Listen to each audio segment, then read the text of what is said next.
Halo nakama, bersama saya di channel Anime Keren. Pada kesempatan kali ini, saya akan membahas Muchiro Tokito yang berhadapan dengan Gyoko Iblis Bulan Atas 5. Nah, di sini kita akan melihat aksi dari Muchiro Tokito sang pilar kabut dengan jurus teknik pernapasan kabutnya. Bagaimana aksinya? Sebelum masuk ke pembahasan, alangkah bagusnya jika nakama menekan tombol subscribe bagi yang belum tekan subscribe dan tekan tombol loncengnya juga ya, agar nakama menjadi orang yang pertama mendapatkan notif terkait video terbaru dari saya. Oh iya, jangan lupa juga like, share, dan komen ya. Video ini mengandung unsur spoiler. Bagi nakama tidak ingin mendengarkan spoiler, maka skip saja video ini. Namun, jika nakama suka dengan spoiler, maka tetaplah di video ini hingga selesai. Tanpa lama-lama lagi, langsung saja kita bahas. Check it out!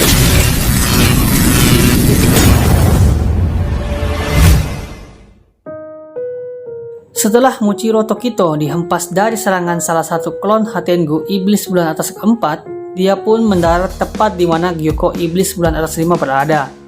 Di saat itu, Muchiro Tokito hendak kembali ke tempat awal dia berada bersama Tanjiro. Tapi, saat dia berlari, tiba-tiba dia melihat Kotetsu yang sedang dihadang oleh iblis. Awalnya, Muchiro Tokito tidak mau menyelamatkan Kotetsu karena itu bukan iblis asli. Itu hanya salah satu kaki tangan iblis tersebut. Prioritas utamanya adalah menyelamatkan kepala desa dan orang-orang yang lebih terampil. Tapi, dia teringat dengan kata-kata Tanjiro, membantu orang lain juga akan berguna bagi kita nantinya. Dengan cepat, Muchiro Tokito menyelamatkan Kotetsu dari iblis tersebut. Muchiro Tokito menyuruh Kotetsu untuk pergi dari tempat itu. Muchiro Tokito terus menyerang iblis tersebut, namun iblis itu terus-menerus bergenerasi.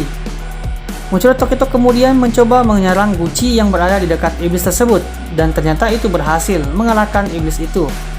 Kotetsu meminta Muchiro Tokito untuk menyelamatkan Hagenezuka yang tengah mengerjakan pedang Tanjiro. Awalnya, Muchiro Tokito tidak mau karena tujuan utamanya adalah kepala desa dan orang-orang terampil. Kemudian Muchiro teringat kata-kata Oyagata sama, "Kau pasti bisa menemukan dirimu lagi, Muchiro." Muchiro Tokito pun langsung bergegas membawa Kotetsu ke tempat di mana Hagenezuka berada. Terlihat Kanamori yang sedang berhadapan dengan iblis. Muchiro Tokito langsung menebas iblis tersebut. Akhirnya Muchiro Tokito bertemu dengan Kanamori, pembuat pedang terbarunya. Tanpa basa-basi, Muchiro Tokito pun minta pedang barunya. Akan tetapi, Kanamori tidak membuatkan pedang baru. Justru, dia diminta oleh Tanjiro untuk memperbaiki pedang lama Muchiro Tokito. Itulah kenapa Kanamori harus bertemu dengan penampal pedang pertamanya. Ya mungkin, nanti kita akan mengetahui siapa penampal pedang Muchiro Tokito sebelumnya. Oke, lanjut. Mereka bertiga pun pergi ke sebuah gubuk tempat Hagenezuka mengerjakan pedang milik Tanjiro. Saat mereka berjalan menuju ke gubuk tersebut, tiba-tiba mereka dihadang oleh Gyoko Iblis Bulan Atas kelima. Nah, inilah awal permulaan Muchiro Tokito berhadapan dengan Gyoko Iblis Bulan Atas kelima. Gyoko memperlihatkan karya seni miliknya. Ternyata karya seninya adalah mayat dari 5 penampal pedang berkualitas. Orang-orang seperti inilah awalnya yang harus diselamatkan oleh Muchiro Tokito. Tapi karena satu hal, dirinya terlambat menyelamatkan orang-orang tersebut. Muchiro Tokito terlihat kesal, dia pun langsung menyerang Gyoko, tapi Gyoko dengan mudah berpindah-pindah dari Gucci satu ke Gucci yang lain. Muchiro Tokito pun terus menyerang Gucci milik Gyoko. Karena kesal Gucci-Guccinya dihancurkan, Gyoko pun melancarkan serangan balik dengan teknik darah iblisnya, ikan pembunuh ribuan jarum. Muchiro Tokito dengan mudah menghindari, tapi demi untuk menyelamatkan Kanamori dan Kotetsu, dia pun rela dirinya tertusuk oleh duri-duri itu. Lalu, Muchiro Tokito meminta Kanamori dan Kotetsu pergi dari daerah tersebut. Kemudian, Muchiro Tokito kembali melancarkan serangannya, tapi Gyoko dengan mudah menghindari serangan tersebut. Gyoko pun kembali melancarkan serangannya dengan jurus darah iblis baskom air kematian. Tokito terjebak dalam bongkahan air. Muchiro Tokito mencoba menebas bongkahan air tersebut dengan teknik pernapasan kabut bentuk pertama, namun dia tidak bisa menebasnya. Bongkahan air tersebut terlihat elastis seperti karet yang tidak dapat ditebas. Akhirnya Muchiro Tokito pasrah dengan keadaannya, bahwa hidupnya memang sampai di sini saja. Tiba-tiba terbayang Tanjiro di benak Muchiro Tokito yang berkata, tidak ada yang tahu apa yang akan terjadi di masa depan. Muchiro Tokito terus membayangkan hal tersebut. Di sisi lain, Gyoko berhasil memasuki gubuk tempat di mana Hage Nezuka berada, dan ternyata Kanamori dan Kotetsu juga berada di sana. Saat Gyoko masuk ke dalam gubuk tersebut, Kanamori mencoba menahannya, tapi Gyoko dengan mudah menjatuhkan Kanamori. Saat Kanamori diserang oleh Gyoko, Hage Nezuka tetap mengasah pedang Tanjiro.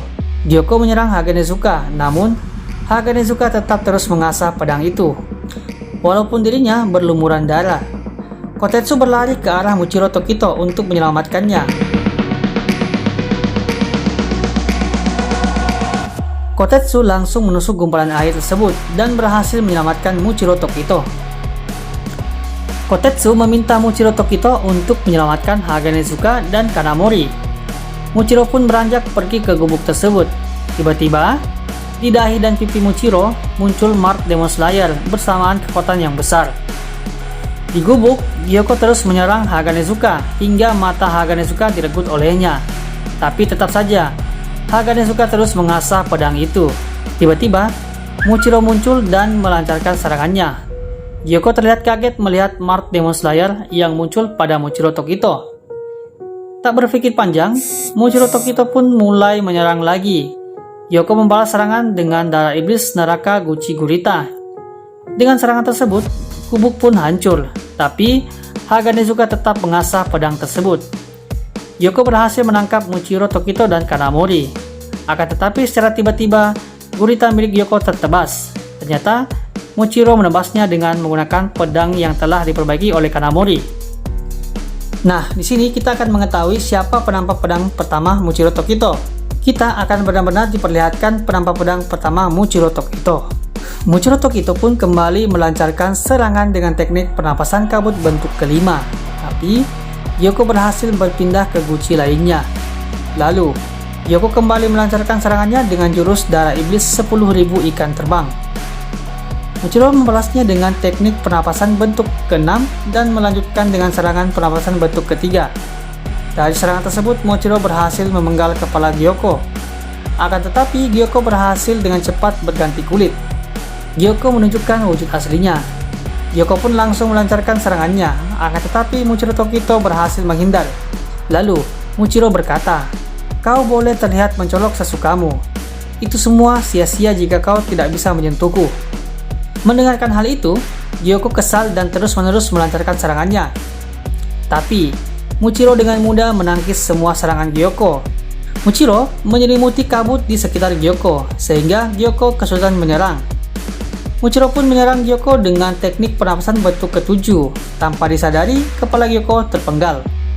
Inilah akhir dari hidup Gyoko. Muchiro Tokito pun berhasil mengalahkan Gyoko, iblis bulan atas kelima. Beberapa saat setelah itu, dia pun pingsan akibat menerima racun yang cukup banyak dari serangan Gyoko.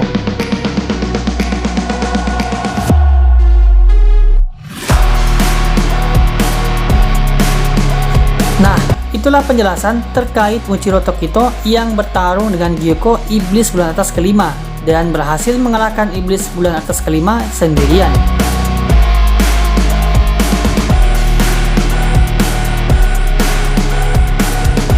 Terima kasih telah nonton di video ini.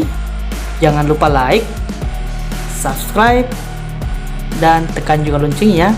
And see you next time.